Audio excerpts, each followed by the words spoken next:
Hello দর্শক, আমি অন্তর। আজকের ভিডিওতে আপনাদের সবাইকে স্বাগত। তো দর্শক, আজকের ভিডিওটি খুবই গুরুত্বপূর্ণ একটি ভিডিও হতে চলেছে, তাই সবাই শেষ পর্যন্ত ভিডিওটি দেখতে থাকবেন।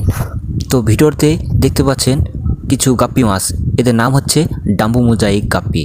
তো আজকে আমি গাপ্পি মাছের ব্রিডিং প্রসেসটা কিছু নিয়ম আপনাদের মাঝে বলবো, যে গাপ্পি মাছের মেল ফিমেলগুলোকে আলাদা করা।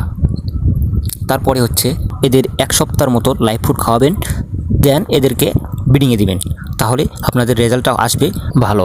এতে করে দেখবেন আপনাদের গাপ্পি মাছের কোয়ালিটিটা খুব সুন্দর হবে। তো আমিও এভাবেই রেখেছিলাম আলাদাভাবে, তো এদেরকে খাওয়ানো হয়েছে। তারপরে আমি এখন ব্রিডিংয়ে দেবো। এই যে হচ্ছে আমার এখানে ফিমেল রাখা আছে, আর আমার হাতে দেখছেন এগুলো হচ্ছে মেল। তো এখানে আমি ছেড়ে দিলাম। তো দর্শক, ভিডিওটি আর বড় করব না।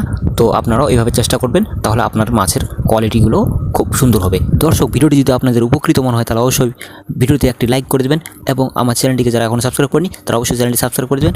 সবাই ভালো থাকবেন, ধন্যবাদ।